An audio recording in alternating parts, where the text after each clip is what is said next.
नमस्कार, मैं कीर्ति और मैं आप सभी का स्वागत करती हूं आपके अपने चैनल भिवानी हलचल पर। तो आइए नजर डालते हैं आज की मुख्य खबरों पर। 22 मार्च से चैत्र नवरात्रों की शुरुआत होने जा रही है, जिसमें मां दुर्गा के 9 रूपों की पूजा की जाती है। यह जानकारी देते हुए ज्योतिर्विद पंडित कृष्ण शर्मा नावा ने बताया कि इस बार चैत्र नवरात्रि पर मां दुर्गा का आगमन नौका पर हो रहा है, जिसे सुख समृद्धि कारक कहा जाता है। वहीं देवसर के माता मंदिर में भी नवरात्रि को लेकर तैयारियां पूरी कर ली गई है। इस बारे में ज्योतिषाचार्य पंडित कृष्ण कुमार नावा ने बताया कि चैत्र मास के नवरात्रे 22 मार्च से शुरू हो रहे हैं। वहीं उन्होंने इस बारे में नवरात्रे खरीदारी उत्तम बताई। उन्होंने बताया कि इस बार करीब 110 वर्षों के बाद बेहद शुभ योग बन रहा है, जिसके चलते मां शक्ति की आराधना का यह पर्व और अधिक महत्वपूर्ण हो जाता है। वहीं उन्होंने बताया कि नवरात्रों के दौरान शनि और गुरु अपनी स्वयं की राशि में रहेंगे। इसके अलावा 4 महत्वपूर्ण ग्रह गोचर भी होते रहेंगे और नवरात्रि पूरे 9 दिन की होने के कारण इसे और अधिक शुभ माना जा रहा है। वहीं भिवानी के देवसर धाम में मां दुर्गा के मंदिर में इस बार विशेष तैयारियां की गई है। इस बारे में मंदिर महंत और संचालकों ने बताया कि इस बार के नवरात्रों के दौरान लाखों की संख्या में भक्तों के द्वारा मंदिर में पहुंचने की संभावना है। 22 मार्च बुधवार से चैत्र नवरात्र शुरू। हिंदू धर्म में माता दुर्गा की आराधना के लिए साल के 2 पखवाड़े बेहद महत्वपूर्ण माने जाते हैं। ये विशेष खास रहते हैं चैत्र नवरात्र और शारदीय नवरात्र। इस बार 22 मार्च से नवरात्र शुरू होने जा रहे हैं और 110 साल के बाद में विशेष प्रकार के ग्रहों की स्थिति बनी हुई है। गुरु और शनि क्रमशः दोनों अपनी स्वराशि में संचार कर रहे हैं। इसके अलावा खरीदारी के लिए भी नवरात्रों में एक से बढ़कर एक अच्छा मुहूर्त बन रहा है, जो भूमि, प्लाट, वाहन,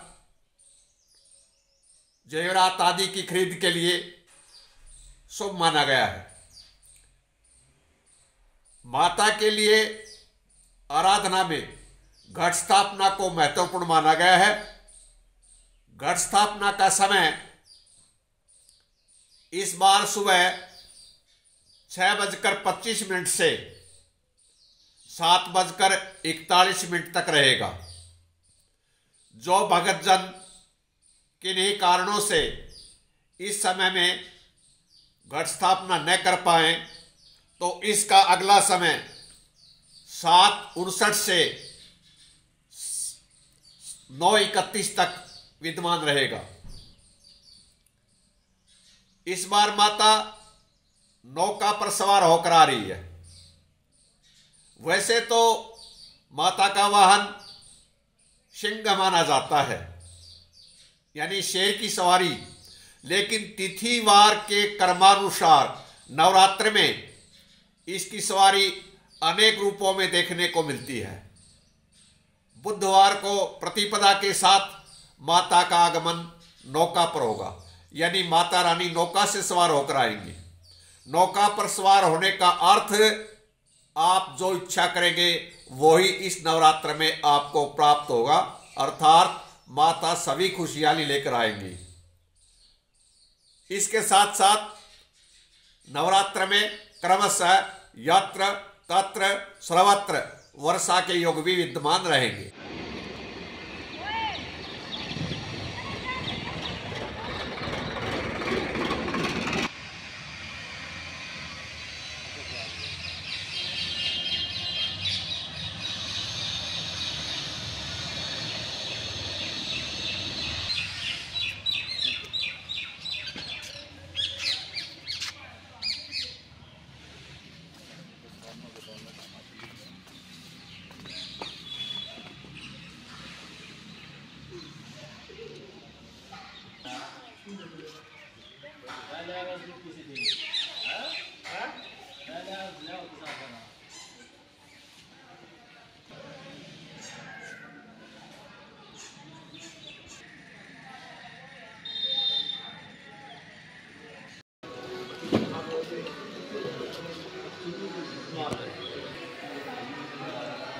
चला दे।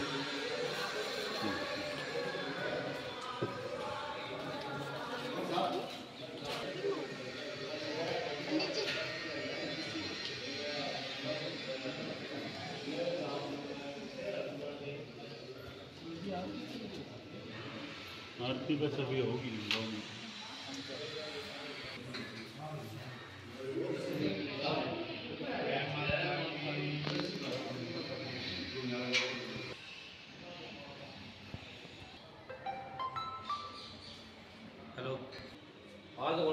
ये माता रानी का मंदिर 733 वर्ष पुराना है।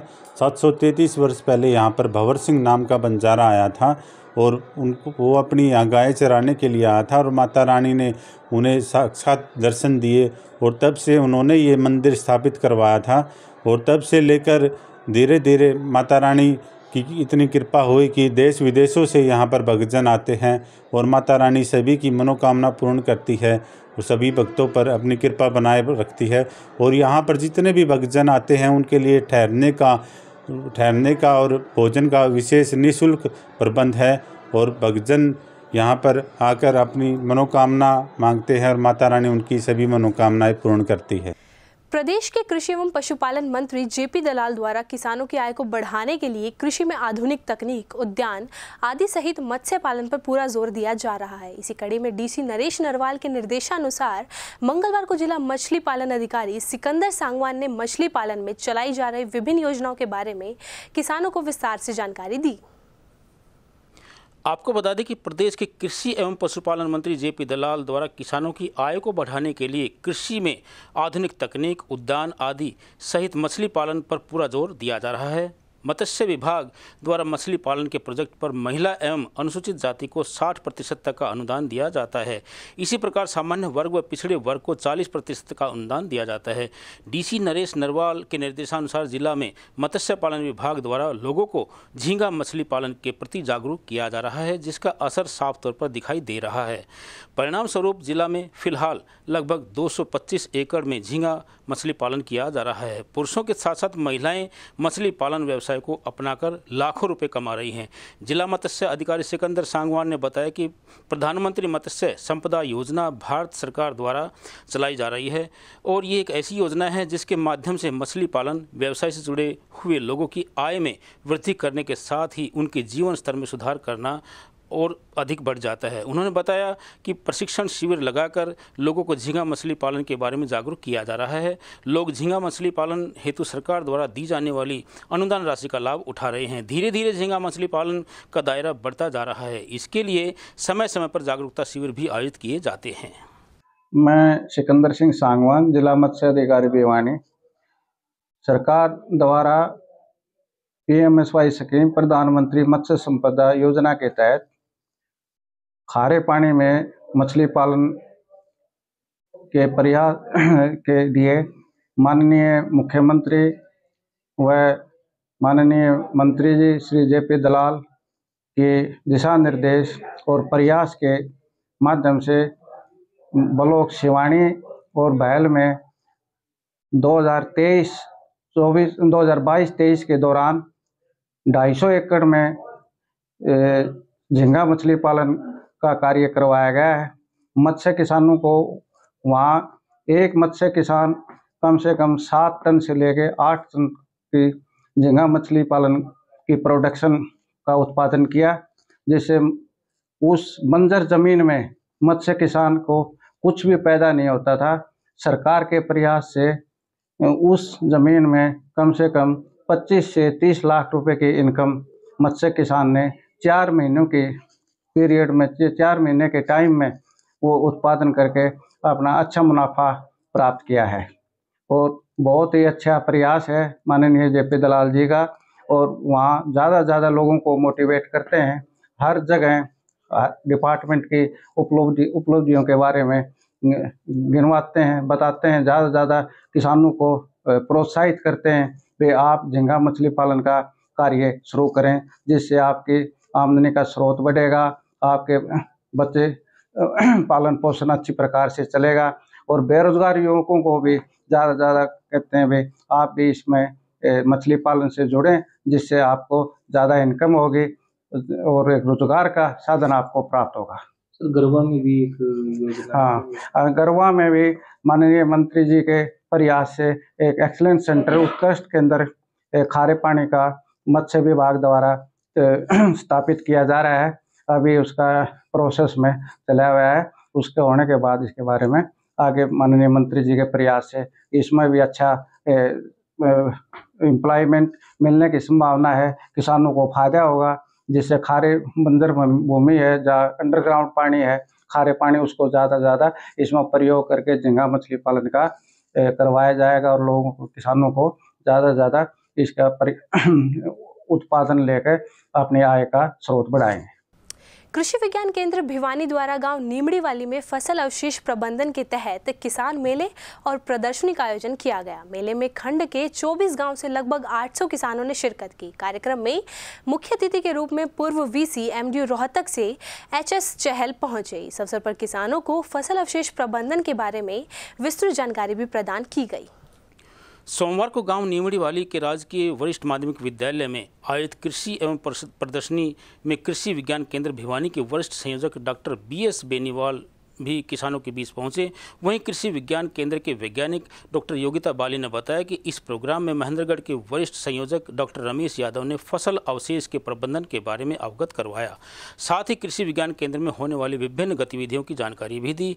मेले में कृषि विज्ञान केंद्र, मत्स्य पालन, इफ्को भिवानी, कृषि अभियांत्रिकी, कृषि विभाग, प्राकृतिक खेती उद्यान विभाग, गन्ना फसल स्टॉल, प्राइवेट बीज व खाद की स्टॉल्स भी लगाई गई थी। किसानों ने प्रदर्शनी में लगाई गई विभिन्न स्टॉल्स का खूब जी भरकर लाभ उठाया और खेती से संबंधित जानकारी प्राप्त की। नमस्कार, मैं डॉक्टर योगिता बाली, सस्य वैज्ञानिक, कृषि विज्ञान केंद्र भिवानी से। किसान मेले का एक आयोजन किया गया था जिसका मुख्य उद्देश्य था यथावत फसल अवशेष प्रबंधन, जिसमें 800 किसानों ने भाग लिया था। ये गाँव नीमड़ी में लगाया गया था, जिसमें प्रदर्शनी भी थी। विभिन्न विभागों के अधिकारीगण शामिल हुए। इसमें किसानों को फसल अवशेषों के प्रबंधन के बारे में जानकारी दी और उनको कैसे उनका मैनेजमेंट किया जाए ताकि वो ना जलाएं और मृदा को भी नुकसान ना हो। तो इसके लिए हमने एक बहुत ही लार्ज स्तर पे एक मेले का आयोजन किया है। तो उसमें किसानों ने भागीदारी ली थी और बढ़ चढ़ के लिया और सारी व्यवस्थाएं हमारे गाँव की तरफ से और कृषि विज्ञान केंद्र की तरफ से की गई, जिसमें किसानों को बहुत लाभ हुआ। और ये हम मेला बहुत टाइम से कई गाँव में लगा चुके हैं, जैसे अवेयरनेस प्रोग्राम भी करा रहे हैं, जिला स्तरीय भी कर रहे हैं, खंड स्तरीय भी कर रहे हैं और स्कूल और कॉलेज तक के बच्चों को हमने अवेयर किया है कि पराली ना जलाएं, जिससे हमारे पर्यावरण और हमारी सेहत दोनों को हानि पहुँच रही, साथ ही मृदा का स्वास्थ्य भी गिरता जा रहा है। तो इस पर काफ़ी गतिविधियाँ थी। हमने प्रगतिशील किसानों को प्रोत्साहित भी किया है, उनको इनाम भी दिए हैं, महिलाओं को भी इनाम दिए बढ़ चढ़ कर भाग लेने के लिए और पुरुषों को भी हमने इनाम दिए जो लकी ड्रॉ के। चौधरी बंसीलाल सामान्य अस्पताल में वर्ल्ड ओरल हेल्थ डे 2023 के अवसर पर जागरूक कार्यक्रम का आयोजन किया गया और डॉक्टर्स ने मरीजों के प्रति अपनी ड्यूटी ईमानदारी और कर्तव्य निष्ठा से निभाने की शपथ भी ली। वहीं इस अवसर पर डॉक्टर नीतू ने आमजन को दांतों की बीमारियों के प्रति जानकारी दी और उन्हें जागरूक भी किया। इस अवसर पर डॉक्टर नीतू ने बताया कि दांतों, मसूड़ों और जीभ की सेहत का ख्याल रखना बाकी अंगों जितना ही जरूरी है। लोगों को ओरल हेल्थ के प्रति जागरूक करने के लिए हर वर्ष 20 मार्च को वर्ल्ड ओरल डे मनाया जाता है। यह दिन लोगों को विभिन्न ओरल हाइजेनिक प्रैक्टिसों के बारे में शिक्षित करने का भी प्रयास है, जिसका दैनिक आधार पर पालन किया जाना चाहिए। साल 2021 में वर्ल्ड ओरल डे के लिए 3 साल लंबी थीम लॉन्च की गई थी। यह थीम है be proud of your mouth. इस वर्ष यह थीम जीवन के हर चरण में मुंह की देखभाल करने के महत्व पर केंद्रित होगी। इसमें अपने दांतों को स्वस्थ रखने के लिए दिन में 2 बार ब्रश करना प्राइमरी स्टेप है। यह ओरल हेल्थ डे पर जानिए मुंह को किस प्रकार से साफ रखा जाए और अलग अलग टिप्स चौधरी बंसीलाल सामान्य अस्पताल की डॉक्टर नीतू ने विस्तार से इसके बारे में जानकारी प्रदान की।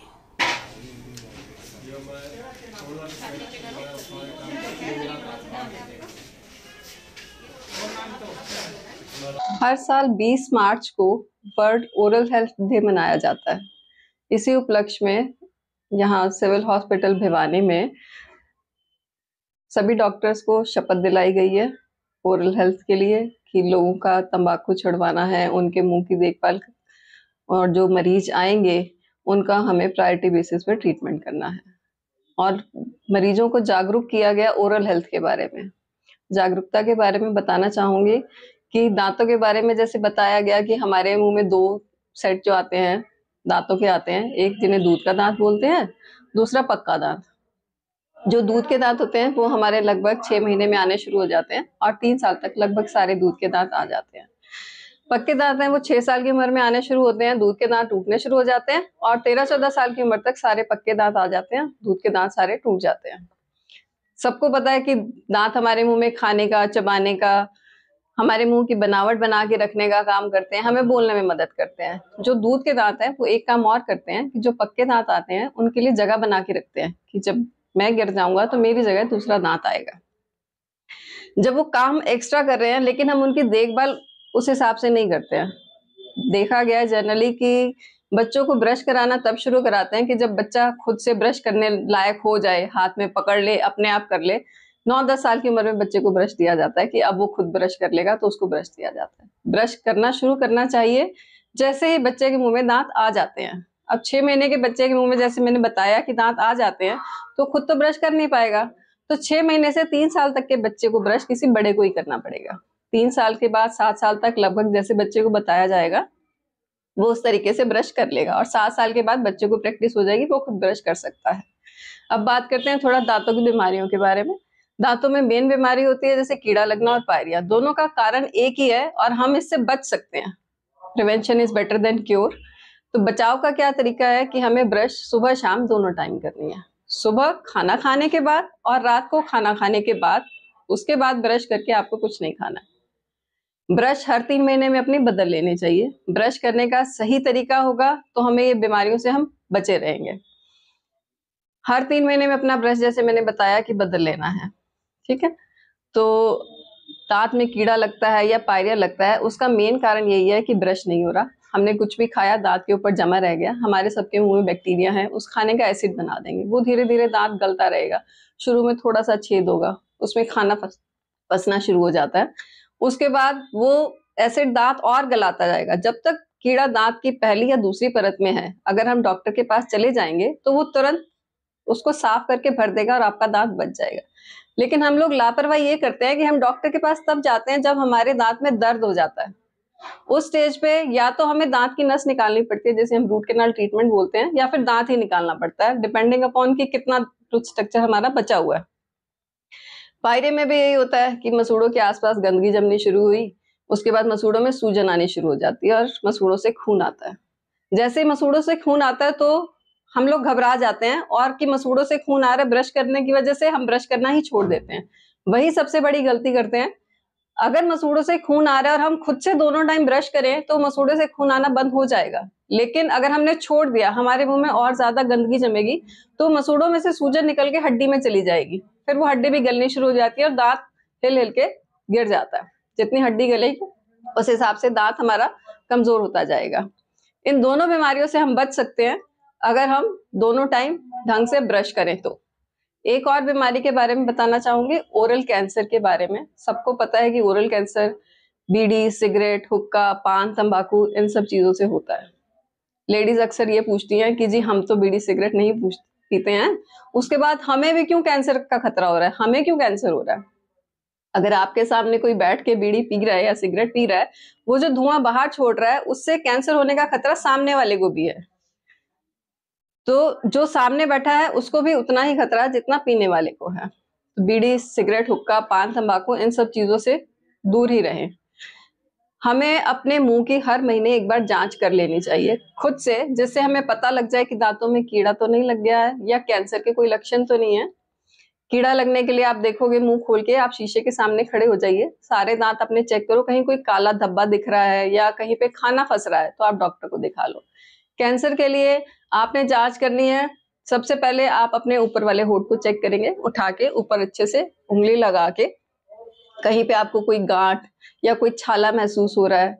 इसी तरह से फिर आपने नीचे वाले होंठ को चेक करना है और मसूड़ों को चेक करना है, पूरे गाल को चेक करना है एक साइड पे, फिर दूसरे साइड पे। इसी तरह से फिर तालू को चेक करना है, ऊपर मुंह करके, पीछे बिल्कुल तालू तक, आखिरी तक बिल्कुल चेक करना है। फिर आखिरी में जीभ चेक करनी है, जीभ बाहर निकालिए, पूरी चेक करिए, कहीं पे कोई सफेद धब्बा है या कोई गांठ है या कुछ अलग सी चीज आपको दिखाई दे रही है। जीभ की साइड चेक करनी है, जीभ उठा के जीभ के नीचे चेक करना है, और जो फ्लोर ऑफ माउथ है वहां पे उंगली फेर के अच्छे से चेक करना है। अगर हम हर महीने अपनी ये जांच कर ले, कैंसर को हम टाइम से पकड़ सकते हैं।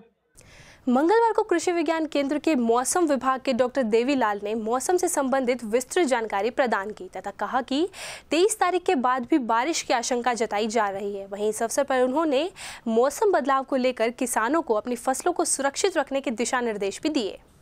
मौसम विभाग के डॉक्टर देवीलाल ने बताया कि पश्चिमी हवाएं चलने से मौसम में बदलाव आया है। उन्होंने कहा कि 23 तारीख के बाद भी 30 से 40 किलोमीटर प्रति घंटा की रफ्तार से हवाएं चलने की संभावना जताई जा रही है। इसका असर 24 और 25 मार्च को दिखाई देगा। कुछ जगहों पर ओलावृष्टि भी देखने को मिल सकती है। उन्होंने कहा कि भिवानी के अंदर लगभग 20 mm से अधिक बारिश हो चुकी है। उन्होंने बताया कि आने वाले समय में मौसम में बदलाव आ सकता है। किसान भाइयों को बदलते मौसम की संभावना के कारण किसानों को सलाह दी जाती है कि वे गेहूँ की फसल में सिंचाई ना करें, और मौसम की उतार चढ़ाव की संभावना के कारण किसानों को सलाह दी गई है कि कटी हुई फसल को इकट्ठा करके सुरक्षित स्थान पर ही रखें। जो हमने 16 तारीख की जो एडवाइजरी थी उसमें हमने बताया था कि एक वेस्टर्न डिस्टर्बेंस जो है वो हिमालय क्षेत्र से पास कर रहा है, उसका प्रभाव जो है हरियाणा में भी देखने को मिलेगा। तो उसके प्रभाव से 17 के बाद मौसम में बदलाव आया, और उसके बाद 18, 19 और 20 को लगातार काफ़ी हिस्सों में बारिश देखने को मिली। कई जगह ओलावृष्टि की भी देखने को मिली। तो इसके साथ साथ अभी आज 21 और 22 2 दिन मौसम के साफ रहने की संभावना है। उसके बाद फिर से 23 तारीख में मौसम में बदलाव होकर के और 23 को गरज चमक के साथ हल्की बूंदाबांदी की संभावना है, और 24 तारीख को ओलावृष्टि की भी संभावना है। तो किसान भाइयों से यही आग्रह है हमारा कि जो गेहूँ सरसों की फसल की कटाई कर रखी है उसको सुरक्षित ढक कर रखें, सुरक्षित स्थान पर स्टोर करें, और गेहूँ की फसल में अभी जो है वो सिंचाई न करें, अभी बारिश का इंतज़ार करें। और इसके साथ साथ अपने पशुओं का भी ध्यान रखें कि मौसम में बदलाव हो रहा है। बारिश जो है ये एक काफ़ी वेरिएशन थी इस बारिश में। तो पूरे भिवानी ज़िले में बात करें तो अमूमन 5-7 मिलीमीटर से लेकर के 15-20 मिलीमीटर तक की बरसात दर्ज की गई है। मंगलवार को बागवानी के डीएचओ डॉक्टर देवीलाल ने किसानों के लिए चलाई जा रही अनेक सरकारी योजनाओं की विस्तार से जानकारी दी तथा इस अवसर पर उन्होंने किसानों को अपनी फसल में सही समय पर पानी लगाने जैसी अनेक बातों को भिवानी हलचल की टीम के साथ साझा भी किया। जिला बागवानी अधिकारी देवीलाल ने बताया कि किसानों के लिए सरकार ने बहुत सी स्कीम चला रखी हैं। सरकार की तरफ से किसान अपने खेत में टैंक बनाकर जब बारिश आती है तो उसका पानी इकट्ठा कर सकता है और समय आने पर इससे अपने खेत में सिंचाई भी कर सकता है। ऐसे टैंक किसान भाई बनाता है तो इसमें 70% से 100% तक अनुदान विभाग की तरफ से दिया जाता है। किसान भाई जो 2 इकट्ठे होकर अगर टैंक बनाते हैं तो उन्हें 70%, और जो किसान भाई 4 या 5 इकट्ठे होकर टैंक बनाते हैं तो उन्हें 100% तक लाभ प्रदान किया जाता है। उन्होंने बताया कि किन्नू, माल्टा, अमरूद के बाग खेत में लगाते हैं तो किसानों को सरकार की तरफ से सब्सिडी भी दी जा रही है। सबसे पहले तो भिवानी हलचल का हमारे बागवानी विभाग में हम स्वागत करते हैं। दूसरा, पानी बचाने के लिए विभाग की तरफ से, सरकार की तरफ से किसान जो भाई अपने खेत में बाग लगाते हैं तो उनको हम टैंक बनाने की सुविधा देते हैं। उसमें किसान अपने खेत में टैंक बना के नहर का या जब उसके पास पानी स्पेयर होता है, चाहे वो बारिश का पानी भी हो सकता है, उसमें इकट्ठा कर लेता है और समय समय पर अपनी फसल की आवश्यकता अनुसार अपने बाग में अपनी सब्जियों को पानी दे सकता है। तो इस तरह के टैंक जो किसान भाई बनाता है उनको 70% से लेकर 100% तक अनुदान विभाग की तरफ से टैंक बनाने के ऊपर दिया जा रहा है। तो इसमें जो किसान भाई जिनके 1 के नाम ज़मीन है या 2 के नाम ज़मीन है तो उनको 70% अनुदान, और जिन किसान भाइयों 4 मिलके और कम्युनिटी टैंक बनाते हैं, सामुदायिक तालाब बनाते हैं, उसके ऊपर विभाग की तरफ से उनको 100% तक अनुदान दिया जा रहा है ताकि उसमें वो अच्छे से अपना पानी एकत्र करके और समय समय पर फसलों की आवश्यकता अनुसार ड्रिप इरिगेशन अपना के और उनको पानी दे सके, ताकि पानी की भी बचत हो और किसान को किसी नहर का या उसका बिजली का, उसका ट्यूबवेल का वेट न करना पड़े, क्योंकि उनके पास पानी का खुद का स्टोर हो जाता है। जो किसान टैंक के साथ बाग लगाएंगे तो इस साल से तो सरकार ने बहुत ज़्यादा, विभाग ने इसके ऊपर सब्सिडी बढ़ा दी है बाग लगाने के ऊपर। हम ये जैसे आम अपना किन्नू, मौसमी, माल्टा, अमरूद, इस तरह के जो बाग खेत में लगाता है फार्मर, तो उनको हम 43,000 रुपये 43,000 पर एकड़ की सब्सिडी विभाग की तरफ से उनको दी जा रही है, जिसके अंदर 23,000 रुपये उनको पहले साल जिसने वो नया बाग लगाता है और आगे बाग की संभाल करते टाइम भी उसकी जेब के ऊपर वजन न पड़े तो 10-10 हज़ार की किस्त उसको प्रति एकड़ के हिसाब से फर्स्ट ईयर जब 1 साल का बाग हो जाए और सेकंड ईयर जब 2 साल का बाग हो जाए तब उसको फार्मर को 10,000 रुपये प्रति एकड़ और दिए जाएंगे। कुल मिला के फार्मर को 1 एकड़ बाग के ऊपर 43,000 रुपये की सब्सिडी बाग के द्वारा वो उपलब्ध करवाई जा रही है। जी, जो हम ये आजकल एक संतुलित आहार है, हर आदमी हेल्थ कॉन्शियस है, तो वो कब वो हमारा स्टेक उतरेगा कि हम अपने खाने के अंदर सब्जियां और फल को ऐड करेंगे, उनको भी हम शामिल करें हमारे खाने के अंदर। फल और सब्जियां हर किसान, हर गरीब परिवार तक पहुंचो, इसलिए सब्जियों की खेती करने के ऊपर भी किसानों को प्रेरित किया जा रहा है। और इसके लिए किसान जो अपने खेत में सब्जी की खेती करता है उसमें वो कोई ड्रिप इरिगेशन सिस्टम लगाता है, मिनी स्प्रिंकलर लगाता है या मल्चिंग शीट का यूज करता है, तो इस तरह के किसानों को 15,000 रुपये प्रति एकड़ हम सब्जी लगाने के ऊपर सब्सिडी दे रहे हैं, जो कि पिछले साल 8,000 प्रति एकड़ थी, वो भी 7,000 रुपये सरकार ने और बढ़ा दिया। इस बार 15,000 प्रति एकड़ की सब्सिडी किसान को दी जा रही है। जो मल्चिंग शीट वो खेत में लगाता है उसके ऊपर भी अलग से सब्सिडी है। ड्रिप सिस्टम के ऊपर MI काडा डिपार्टमेंट के द्वारा भी किसानों को सब्सिडी दी जा रही है। तो इस तरह सब्जी लगाने के ऊपर किसान को अधिभार नहीं पड़ता और वो अपने खेत का कुछ एरिया मांग के अनुसार सब्जी में कन्वर्ट करे तो उसके लिए बहुत लाभदायक। खबरों का सिलसिला यूं ही जारी रहेगा। मुझे और भिवानी हलचल की टीम को दीजिए इजाजत और बने रहिए आपके अपने चैनल भिवानी हलचल के साथ।